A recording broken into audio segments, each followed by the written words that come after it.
Welcome back to the Orange and Black Podcast. My name is Sean Holloway, and this podcast is for Giants fans where we will dive deep into everything Giants using analytics, common sense, the eye test, and much, much more. Today's show is a doozy. 2 words, starting pitching. What moves have they done? Is it good enough? And what are we doing? Now, before we get into the video, I just want to say it's been a while since my last video. It's been a month. I took some time to work on improving the production value. As you can tell, I have a better camera. I also got some new stuff for the holidays. As well as my regular job was really busy leading up into the holidays. So I didn't really have a whole lot of time to make much. So that's kind of why it took me like a month to make another video. It's also the offseason moved at a snail's pace. So it kind of gave me that little bit of extra time to figure things out. I'm still working on lighting and stuff like that. I have limited space, so I'm trying to figure this out. But now, expect more videos to come. I'm going to be doing stuff about today's starting pitching. I'm going to do stuff about the bullpen, infield, outfield, stuff like that. And then eventually, once we get in towards spring training, I do my prediction videos and where I think the Giants are going to be. This is going to be a lengthy video, and I apologize for that. But there's a lot to talk about. So let's get into it. Going into the offseason, the Giants needed a minimum of 2 starting pitchers. The starting rotation is likely set now with the signing of Tyler Mahle to the 1-year, $10 million contract and Adrian Houser to a 2-year, $22 million contract. Now, those are decent moves. For the back end of a rotation, the Giants did need one, right? They needed somebody in the back end of that rotation just because, well, they had nobody leading down. Like, they had 2 starting pitchers or 3 starting pitchers down the stretch. So they needed at least 2. Problem is they needed at least a number 3 in the rotation, but potentially a number 2, just because Robbie Ray at this stage of his career, he's more of a number 3 than a number 2. He had a horrible second half. He had an ERA over 5. I think it was closer to 6. I think it was like 5.82 or something like that. It was really bad. He had a really, really bad second half. But Landen Roupp showed incredible upside, but he went down with an elbow injury, with a Tommy John scare. So who knows how that's going to lead into the future, right? It could be a lingering issue. It could end up being Tommy John. Look at Garrett Cole. You know, he had an elbow issue leading into the offseason last year. And during spring training, came to the conclusion, hey, I need Tommy John. So we'll see. We'll see how that works. So getting Adrian Houser and Tyler Mahle are good for the back end of a rotation. If you have a solid 1, 2, 3, I could see those moves. But that's the issue, is the Giants needed a front arm starter, like a Framber Valdez or an Imai. You know, people kind of soured on him. I still believe in Tatsuya Imai. I think he's going to be really good. But they needed somebody at that front end of that rotation. Sorry, but they didn't. They were moves to fix the rotation for sure, but they needed more talent. They needed guys not coming off of injury. So, with those 2 signings, is it good enough? No. Unequivocally, no. This is one of the worst rotations in the league. According to Fangraphs, for the 2026 starting pitching WAR, right, this is just for WAR, F-WAR for them, they're 24th in the league at 10.4. Like, the relief pitching's worse. The bullpen's worse. In my opinion, the bullpen is much worse. right? And even the Fangraph says it as well. at 28th with .9 WAR, right? Like, that's bad. The entire pitching WAR is 11.3, which is 26th in the league, right? They're in the bottom fifth of the league. Bottom fifth of the league in pitching, like at least projections, right? Now, the players still got to play, right? The pitchers still got to pitch. They could prove everyone wrong, and we could have a 2021 type of season where everything clicks and we win 107 games again. Don't see it. Don't see it. But for a team that wants to pride themselves on pitching and defense, they are really doing a wonderful job doing the exact opposite. The exact opposite. Mahle has started 29 games over 3 years. 3 years, 29 games. He hasn't even done a full season of work in 3 years. Now, I would be fine. Like I said before, I'd be fine if they paired him with a top arm, like a Valdez or a Ranger Suarez, right? They'd made a big move for an arm. If they did that, great. That'd be great. But they didn't. They've basically thrown in the towel. I don't understand why they decided to go with one guy coming off of a shoulder surgery, an Adrian Houser, and another guy who can't stay healthy for an entire season, let alone half of a season. We were in a third of a season.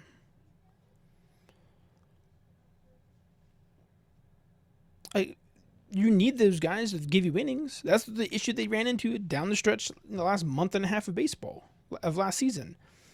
They didn't have any starting pitching. They needed guys to give them innings. They just threw spaghetti at a wall and hopefully it stuck. Outside of Webb and Ray, they don't have guys they can give them 5-6 innings to get to the bullpen.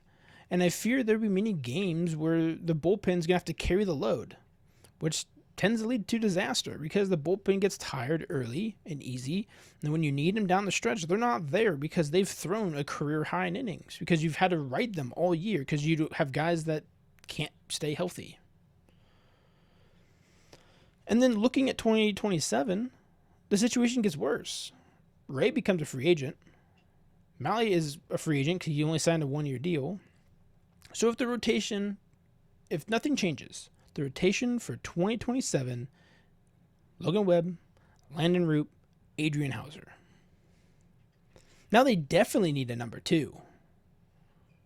Hopefully Roupp takes a step and stays healthy and he can prove to be a number 3, at best, a number 4, right?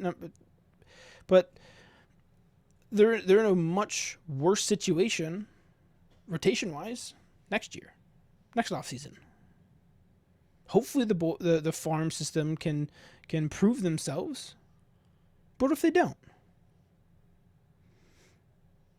The 2027 class is loaded, so the move might be to not spend too much this year on pitching because next year they're gonna have,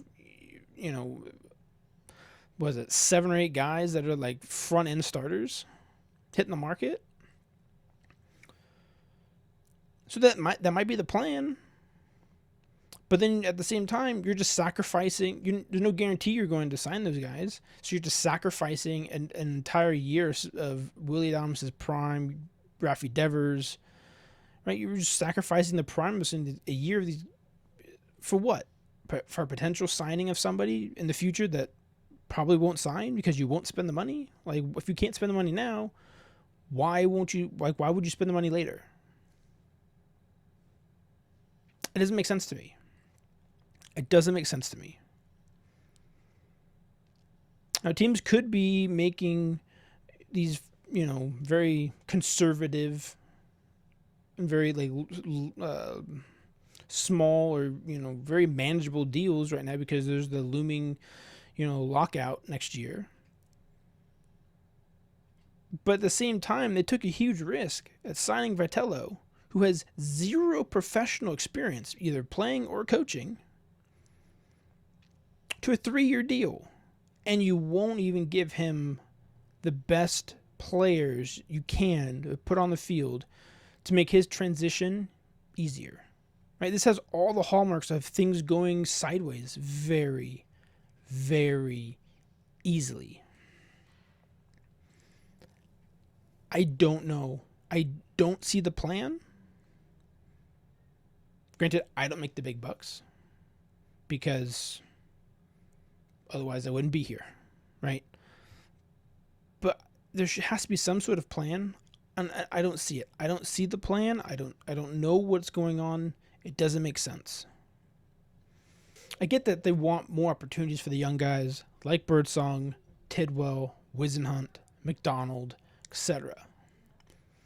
But they have to prove themselves that they deserve those opportunities. It can't just be out of necessity from injury. Because if they're not performing in the minors, then what's the point? Like, if they can't perform there and they don't deserve a spot, then your future of relying on them is gone. Like, what are you gonna do? What are you gonna do if they can't perform? You won't go spend money on a pitcher. What are you gonna do? What are you gonna do? I get that they don't want to spend money because pitchers are finicky, right? They may not perform or get injured, right? But that's sports. That is sports. Injuries happen. They take Webb for granted, and they are one significant injury away for throwing in the towel for 2026. God forbid he gets injured. God forbid. Knock on wood. But God forbid he gets injured. Because he is the entire rotation. They basically saw the end of last season where they piecemealed the rotation and said, what if we had an entire season of this? They're too scared. They're too scared of pitching injuries, yet want... What I find ironic is that they're too scared of pitching injuries, so they won't sign guys. Yet they go out and sign guys to the rotation and the bullpen that are coming off significant injuries or are regularly injured. Make that make sense. You don't want to spend money on guys that are because the pitcher is going to get injured, but you're willing to spend money on, pay for pitchers cheaply because they're always injured. Like, you're still getting an injured pitcher. So if you have a guy who's always injured, now you have a guy that's not going to give you the innings. Yeah, it's not going to be a whole lot of cost, but then, like, you're getting the same product. You still have to fill its holes. Like, what's the point? Yeah, it's the same problem for cheaper. Like, to me, it doesn't make sense. But let's move on. Let's move on to what are we doing? What are we doing?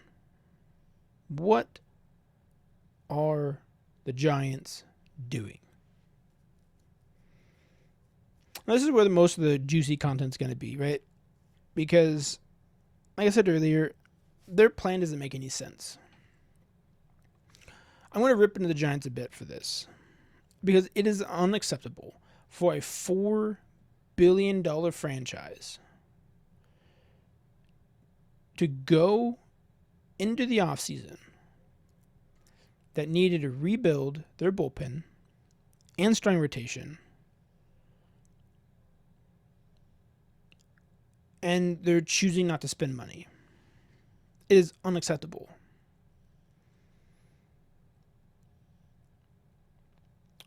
From the inability from the farm improving to the injuries and finally trades. So let me be crystal clear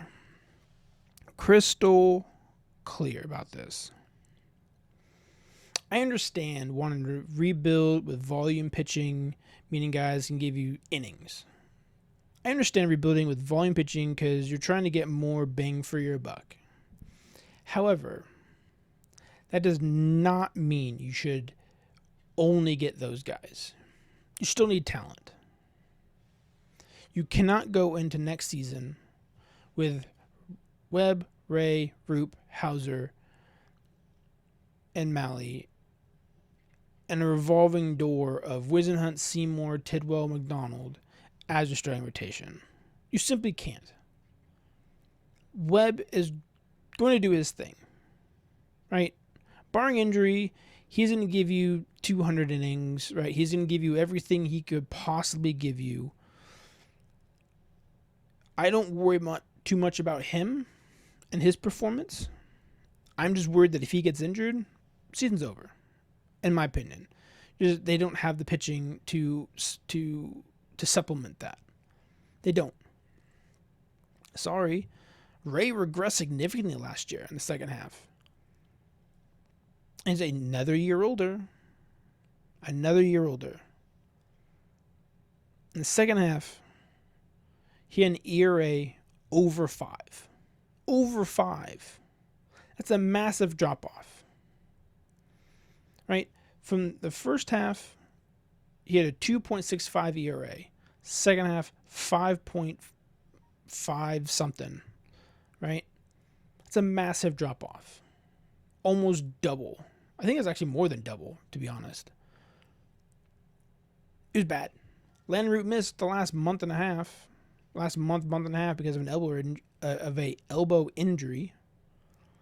And no offense to Adrian Houser, because he had a good season last year, but the previous 3 have been ones to forget. Right? They were all like 4 something and above. I think one of them had like a 6 ERA or something like that. It was...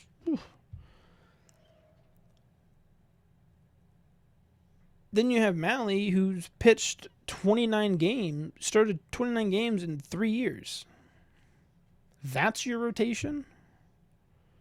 There's a lot of hopeful thinking. There's a lot of, let's pray to the baseball gods for not, hopefully they don't injure us too bad or things don't go too bad. But then if you look at some of the guys waiting in the wings, right, like Hayden Birdsong, in the end of July, I think it was July 21st, I think is what the game was, against the Braves, he got the yips. Couldn't get I think got like 1 out, or maybe I don't think he even got an out.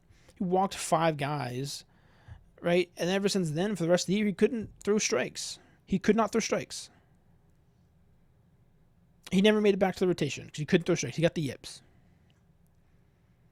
McDonald pitched well, but he gave you 15 innings. 15. It's not a whole lot. Carson Seymour was bad. Kaiwei Tang had some flashes, right? Tidwell got lit up in AAA last year. Carson Wisenhunt couldn't locate his fastball at all. And then he was leaving his changeup up in the zone and got hit. Like, nobody took a step forward last year. A significant step forward. Like, Birdsong did well up until that start. But even prior to that start, he would hit that wall in like that 4th, 5th inning. He just hit a wall where his command kind of got wonky. You can see him getting tired out there. He would just get frustrated. So like you could see the signs prior to him getting the yips. But now that he has the yips, does he fix it?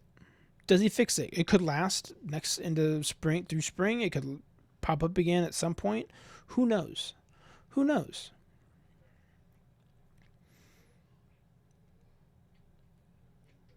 You can't go into opening day with a minimum of 3 question marks in the rotation.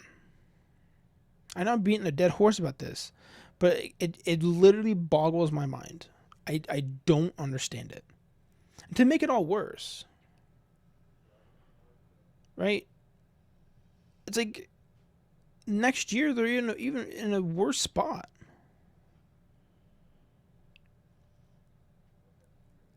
Don't give me this. We want great pitching if you're unwilling to make a meaningful upgrade in that department.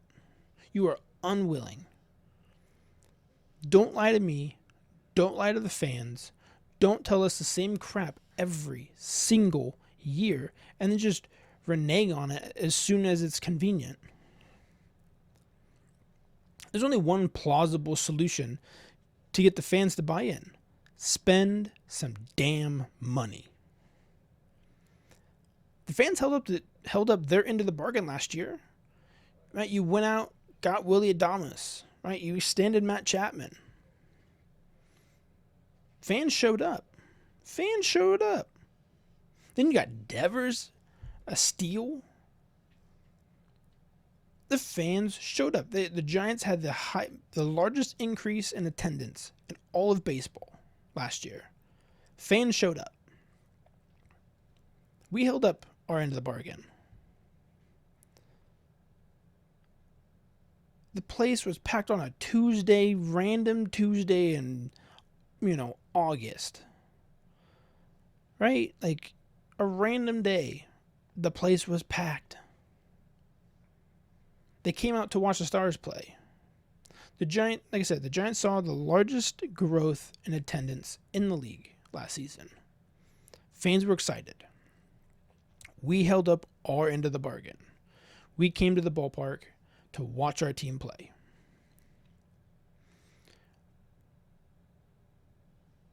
But ownership, the front office, are being cheap, once again, and are not willing to put a winning product on the field.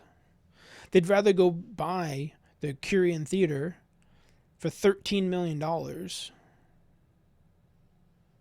Like, that's the largest acquisition of the offseason.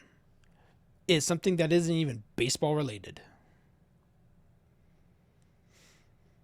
$13 million. What are we doing? What is this? What is this crap? What is this? Like I said before, one Logan Webb injury away, season's over. I know it sounds like an overreaction. I know a lot of this probably is an overreaction to some. But I'm telling you, you have to have a good rotation in order to get to the bullpen. You don't want to use them too much because then they get tired at the end of the season when you need them. Their arms are dead, and then you're going to lose a bunch of games, miss the playoffs, or even if you make the playoffs, skirt into the playoffs. Now your bullpen's exhausted, and they're going to get hit. Now, I don't know who originally said this. I don't think Andrew Friedman said this initially. And I hate the Dodgers. And I hate having to give Andrew Friedman props. But I saw a quote out there. I don't know if it was Andrew Friedman that came up with the quote. It might have been someone else prior. But when you're talking about free agents, if you're rational with every free agent, you'll end up in third. And that's what the Giants have done. They try to make everything rational, that make sure the money lines up perfectly, they don't overspend, they make everything they try to make everything perfect. But where do they end up? In third, or they don't spend at all, like this year.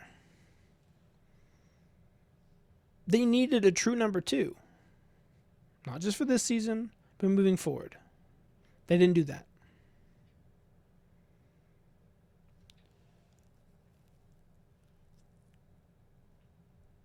They got the back end of the rotation. Sure, they did something. They got some guys to fill in some spots. But I think the starting pitching is going to be one of the downfalls of this season. I think they take Logan Webb for granted for what he does. But it drives me insane that ownership cries poor, but then goes out and spends money elsewhere on things. They got a new partner for the ownership, a billionaire from, was it St. Louis? I can't remember the dude's name. But, okay, that's more money into the organization that they're not going to spend on the team. That's for damn sure. They're not going to spend that money on the team. Not even close. And I know those finances for the theater are separate, right? They're not, coming from the team itself. But it's just horrible optics.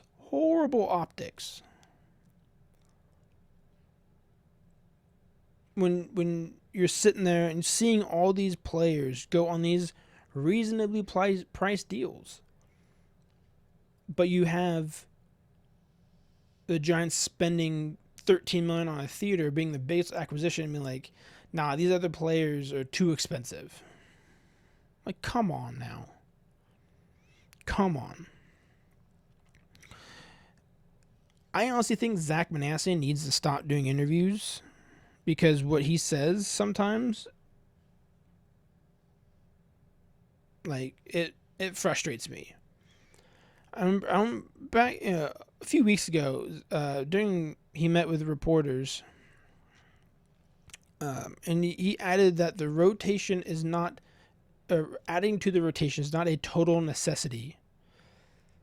After the moves that they made, he said that further adding to the rotation is not a total necessity. It's just a slap in the face. It pisses me off. It's just straight up depressing as a fan. It is depressing because I want to be optimistic. I want to sit there and I want to watch my team win. I'm tired of this 500 nonsense every single year. Because clearly the path that they're running and their plan that they're doing isn't working. It's not working. Being very modest with their money and being conservative, it's not working at all. I want to, like I said, I want to believe in this team. I really do. And there's still time in this offseason for them to do something. Maybe add another pitcher. I highly doubt it. But you never know. You never know. I didn't think the Giants were going to get Willie Adames, or certainly weren't thinking they're going to trade for Rafi Devers. But they did. So, it's possible.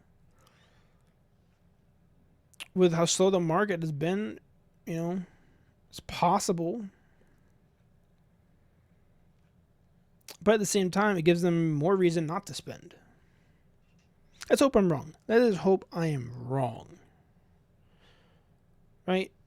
But I don't see it. But let's hope. I want to be wrong, please. I want to be wrong. At this point, there's probably you can get a second baseman and an outfielder and call it a day. I don't know.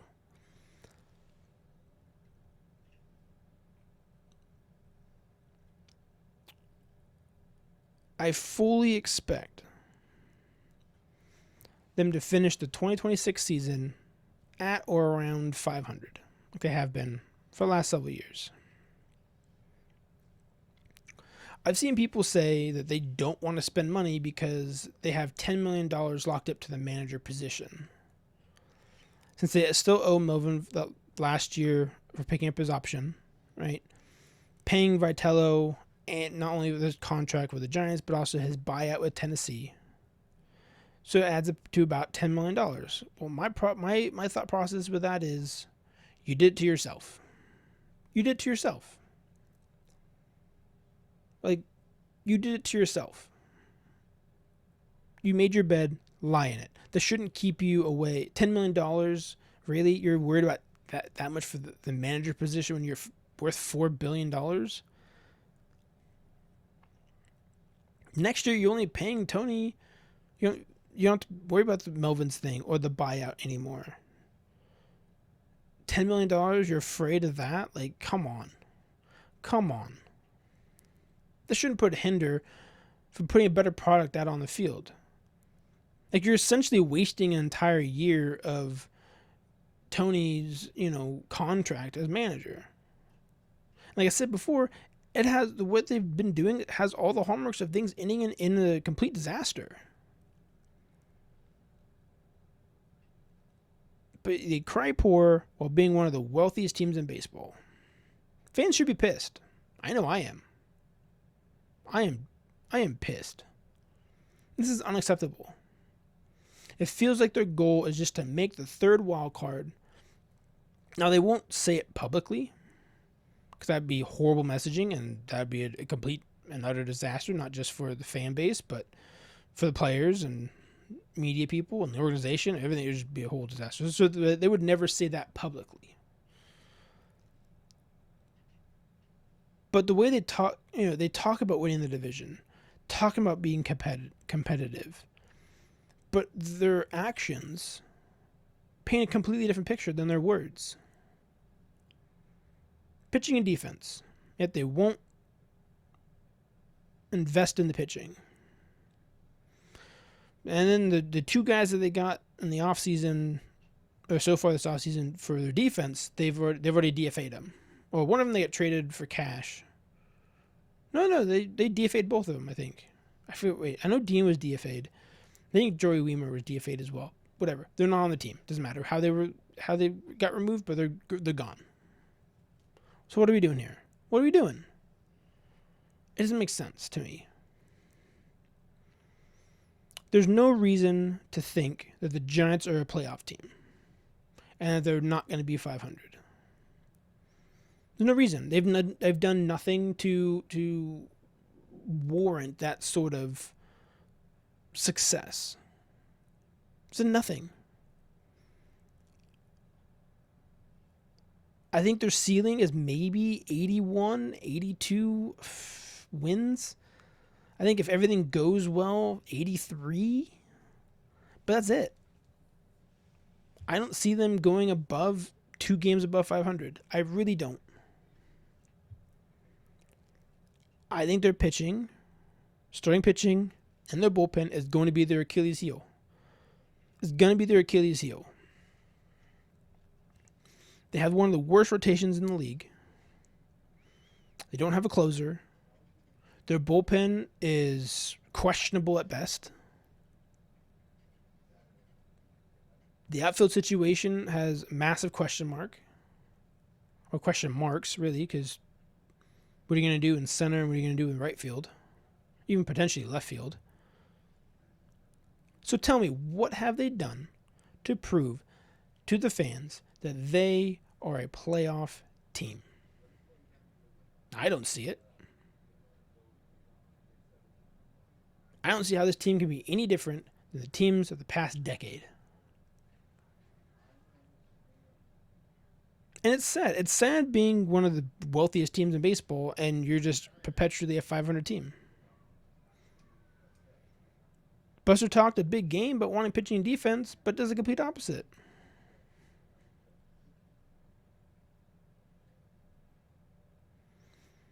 I could be completely wrong, though. I could be completely wrong. I just don't see their vision.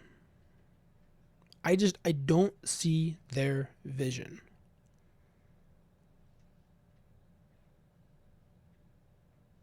They could be complete studs, turn into 2021, be complete studs, steal more bags, hit for power, have a high-flying offense, something they haven't done in years or once in like forever, feels like. But what have they done other than a coaching staff that hasn't even been formally announced yet? Whoop-de-doo. The coaching staff only gets you so far. The players still got to play. The players still have to play.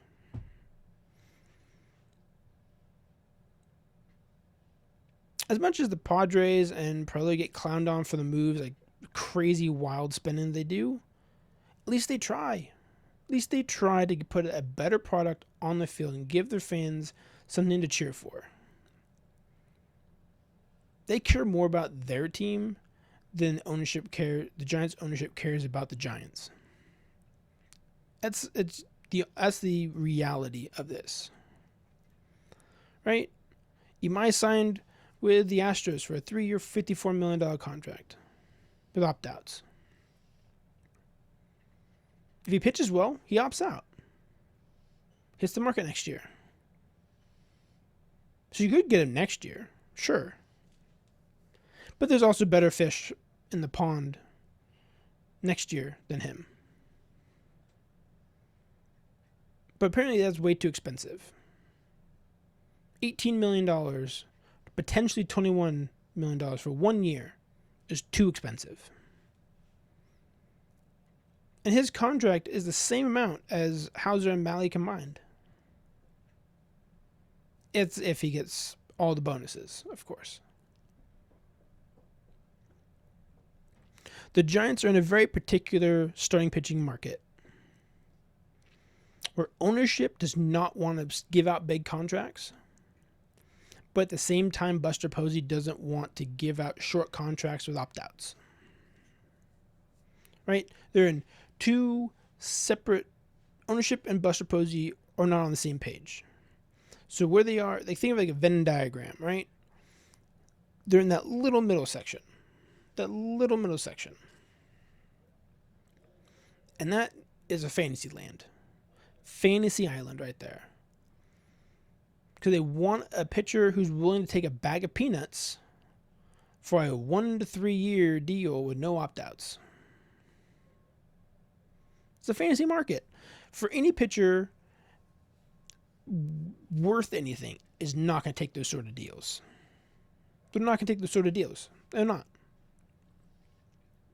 The only people that you attract with those deals are your Tyler Mahles and your Adrian Housers coming off of injuries, or a Justin Verlander at the end of his career, or a Max Scherzer at the end of his career. Right? Guys that are towards the end of their careers on prove-it deals, or guys are injured, right? Those are the type of guys that you're going to attract with those deals.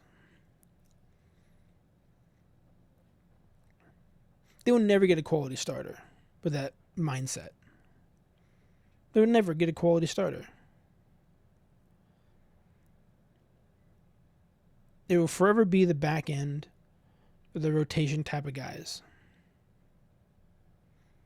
They're putting all of their eggs into the farm system, hoping and praying that a couple of those guys can take a step forward. But like I said earlier, that's the biggest problem. None of those guys have proven themselves to do that exact thing. They've not proven it at the major league level, or even at the AAA level for all that. You know, they've had some flashes, have some good starts, but they can't put more than like 2 or 3 good starts together.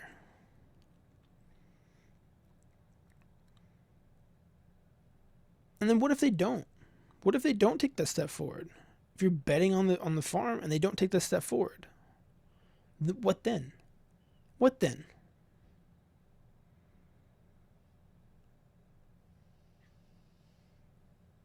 You're just going to waste a year of prime from your star players that you do have? You're going to let Tony hang out to dry? Hopefully the coaching staff can turn around a bunch of your dudes and they can be really good.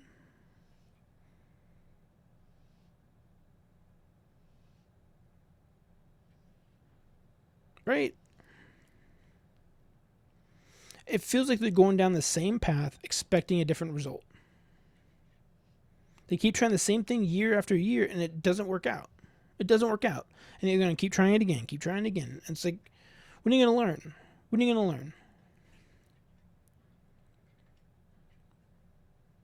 I'm not saying you can't have those sort of guys, because you need guys to fill in. Injuries are going to happen. Things are going to happen. You need guys to fill in and eat up some of those innings. Sure. But your whole rotation can't be filled with those guys. It's sad. It is sad. It's frustrating. It pisses me off.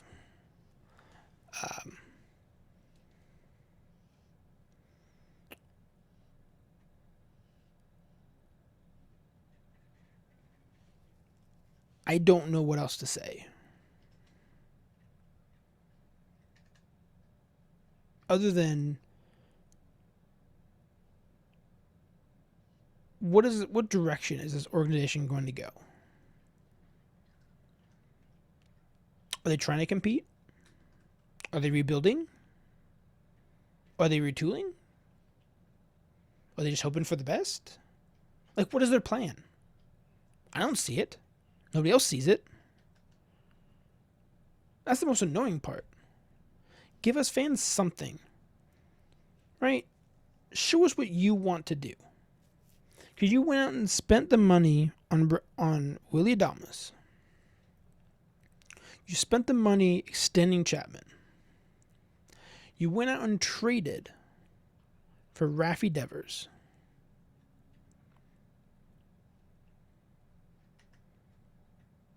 And then did nothing. Nothing to improve the team in a significant way. Yeah, they improved the team because they filled spots. That means nothing.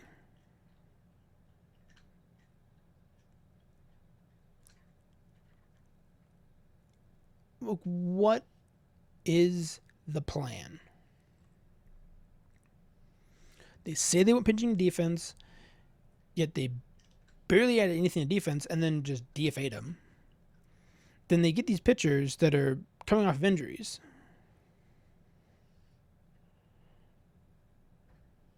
Like, what's the plan? You want pitching and defense, yet the defense you tried to invest in, you just cut them. And then the pitching, you get guys who were just injured. The bullpen, 2 guys you signed, one of them won't even be ready until mid-season at the earliest. Jason Foley, he won't be ready until mid-season.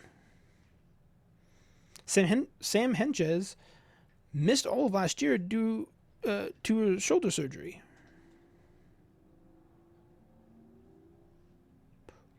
How's he going to be? They didn't sign a closer, and so they're going to running it back with Ryan Walker, who had a 4.11 ERA to close out games. The pure definition of Jekyll and Hyde. He's either really good or he couldn't get an out.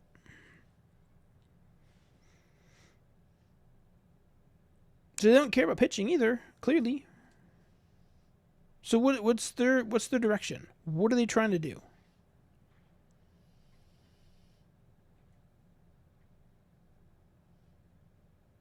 Are they just kind of hoping that they... That's what I was saying. I feel like they're just trying to hopefully just kind of luck their way into a third wild card and say, hey, look, we made the playoffs. Anything can happen.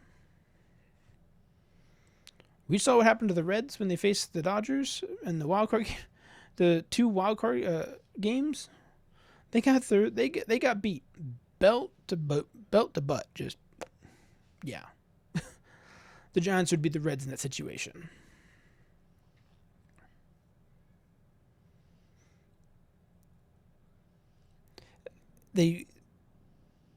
What's also annoying is that they jump into a lane. They pick hey, we're gonna spend money, we're gonna try to compete.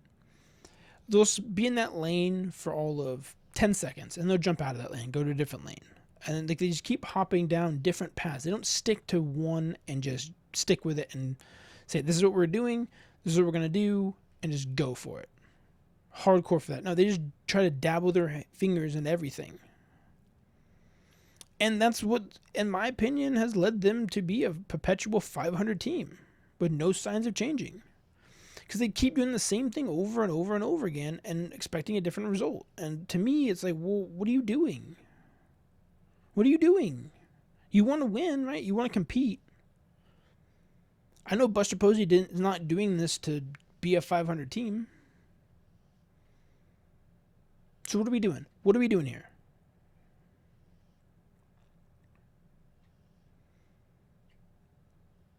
And like I said, there's still time in the offseason for them to figure out the outfield situation, figure out who's going to play second base. But at the same time, it feels like their offseason's done. Now, it just could be because how slow the offseason's been going. But it's essentially, to me, it's essentially done for them. I don't see them spending a whole lot of money. They may make some trades. They may not. Who knows? I think their biggest gamble is going to hopefully the full, whole new coaching, a whole new set of coaches is going to make all the difference. But the players still have to play. Right? You can polish a turd all you want. But at the end of the day, it's still a turd. Before I wrap up, I just wanted to say a little something. Like, I listen to other podcasts out there to see what they're talking about, just to try to gain a different perspective on things, right? Because I know I don't have all the answers, right? I'm not perfect. I'm not, some sort of savant or anything like that, clairvoyant, right? Try to listen to different people's perspectives.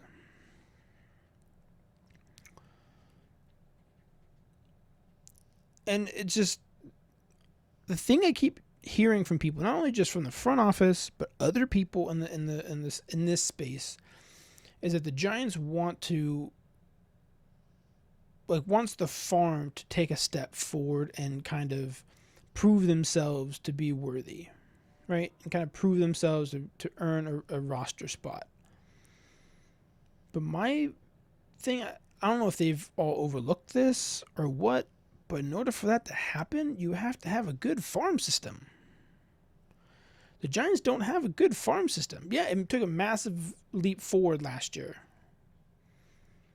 So now they went from 28th, I think, to 19th. But it's still middle of the pack. At the bottom of that middle of the pack, right? Still got to have a good farm system in order for that to happen. Now, a lot of the talent they do have is in the lower levels, right? The Dakota Jordans, the Joshua Gonzalez, those types of guys. So those guys are years away. And look at the development programs that they've had of previous guys. Marco Luciano. Right, he was their number one prospect for years. I think at one point he was in the top 10 in MLB. He got DFA'd to the Pirates, who then DFA'd him and is now with the Orioles. Joey Bart was their number 2 pick. DFA'd. Went to the Pirates. In the last decade, which prospects have made a significant impact on the MLB roster outside of Webb, Ramos, and Bailey? Nobody. That's the problem. And it's not like these guys have made a huge impact in other organizations where they weren't good in the Giants and then went to a different organization and blossomed into this great thing. That hasn't happened either.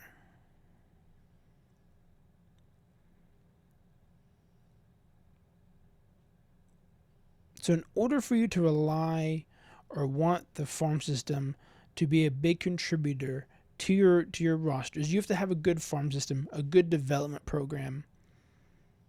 They just don't have that. They just don't have it and have not had it for years. So I'm confused as a fan. I'm confused as to what the plan is, what their vision is. I don't get it. I do not get it. But I'll wrap it up. I'll leave it there. This video is entirely way too long.